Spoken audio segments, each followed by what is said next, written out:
Assalamualaikum warahmatullahi wabarakatuh. Perkenalkan, saya atas nama Muhammad Ridwan dari jurusan Kesehatan Masyarakat, khususnya kelas Kesmas B dengan NIM 7020012009.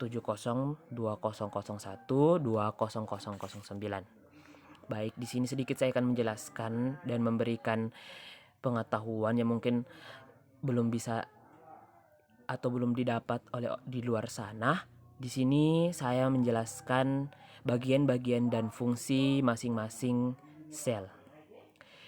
Tubuh kita memiliki ribuan sel, tapi ada yang tahu itu sel itu apa? Pasti banyak yang belum tahu sebenarnya sel itu apa, karena kita hanya mempelajari dari luarnya saja. Kita tidak mempelajari isi dari dalam tubuh ataupun dalam sel kita. Nah, pada kesempatan ini kita akan menjelajahi sel yang ada di tubuh kita, di mana sel ini berfungsi dan berperan penting dalam kehidupan kita. Kita keluar dulu.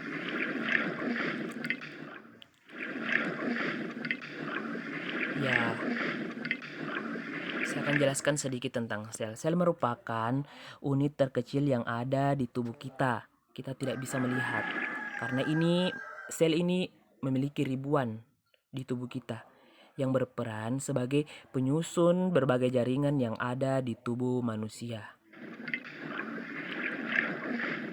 Sel itu ada terdiri dari dua bagian. Yang pertama, ada bagian yang dibilang membran sel. Bagian membran sel itu yang di depan atau sebagai pelindung. Ini yang kayak pagar. Ini sebagai tembok agar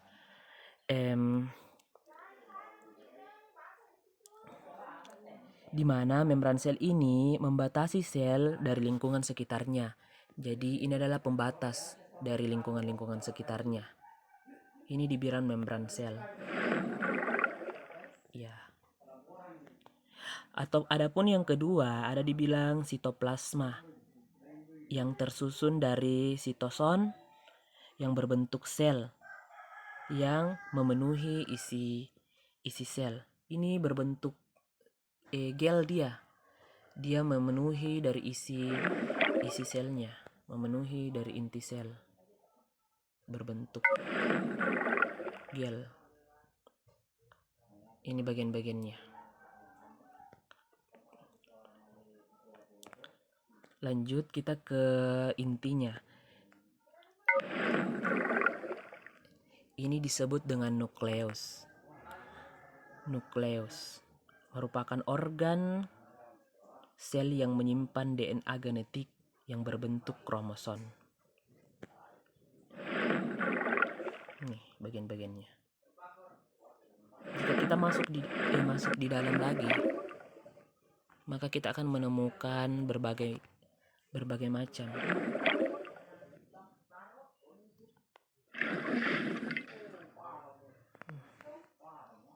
Ada DNA,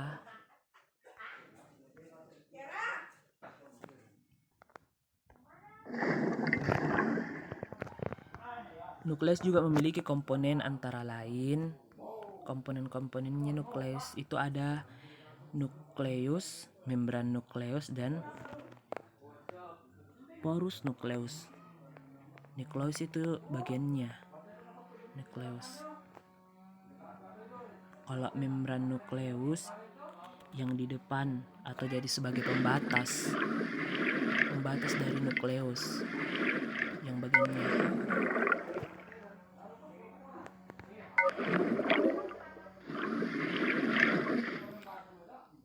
Sedangkan porus nukleus itu bagian pori-porinya. Ya. Seperti ini. Ini disebut dengan kromosom atau DNA.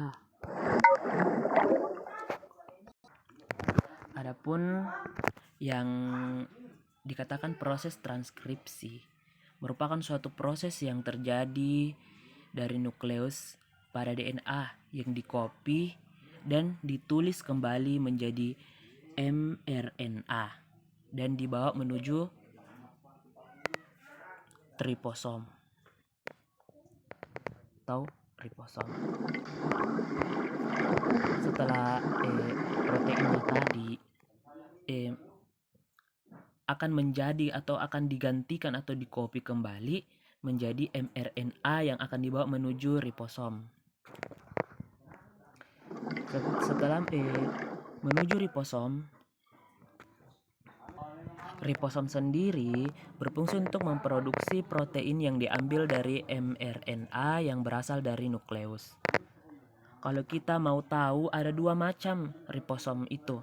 Yang pertama itu ada dibilang ribosom yang terikat dengan membran retikulum endoplasmikum. Adapun juga ribosom yang bebas yang tidak terikat oleh apapun, yang berfungsi mensintesis yang akan digunakan dalam sel. Sedangkan yang tadi yang terikat berfungsi untuk mensintesis protein yang akan keluar dari sel dan yang akan masuk dalam sel, seperti itu. Kita ke retikulum endoplasmikum.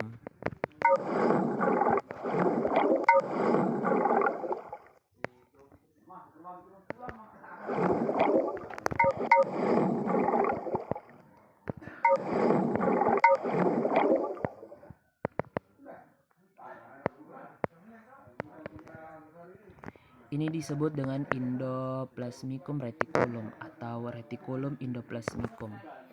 Dia berbentuk seperti ini. The endoplasmic, the cytoplasm, the nuclear membrane. Ini dia bentuknya. Ini berfungsi mencerna protein yang diambil atau diproduksi dari ribosom.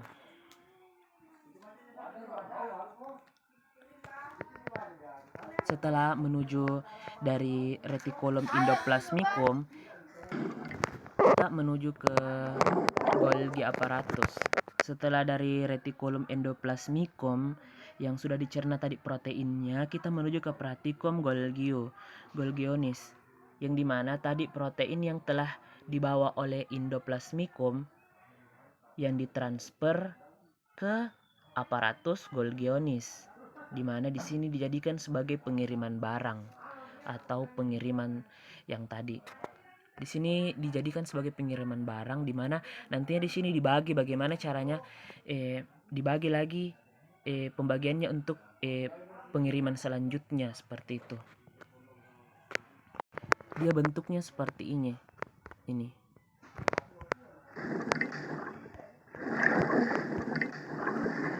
Kayak bergelombang.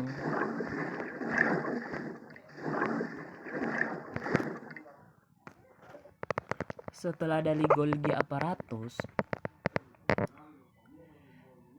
protein tadi yang sudah dikemas akan dibawa ke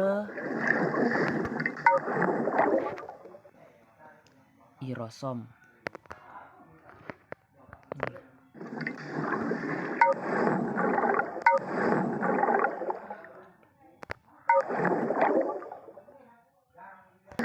Di mana irosom ini merupakan organ sel yang berperan sebagai pusat daur ulang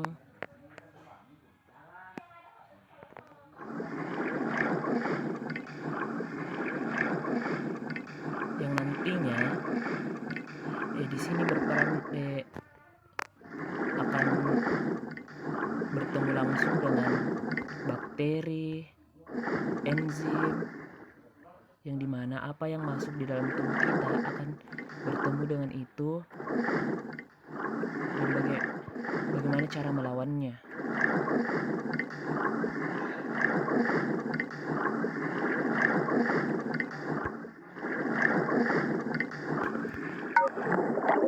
Setelah itu akan pergi ke mitokondria. Mitokondria ini berperan sebagai pembangkit energi yang berbentuk ATP. Dia berbentuk ATP sebagai pembangkit energi.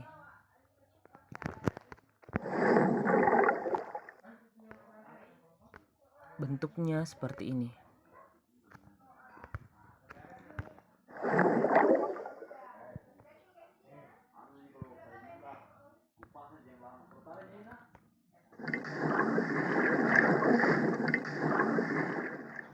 itulah tadi sedikit penjelasan dan sedikit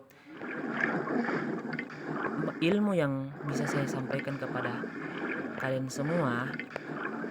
Dari hal ini mungkin kita bisa paham bagian-bagian dan fungsi-fungsi dari sel yang ada di tubuh kita. Mungkin cukup sekian dari saya. Lebih dan kurangnya mohon dimaafkan. Assalamualaikum warahmatullahi wabarakatuh.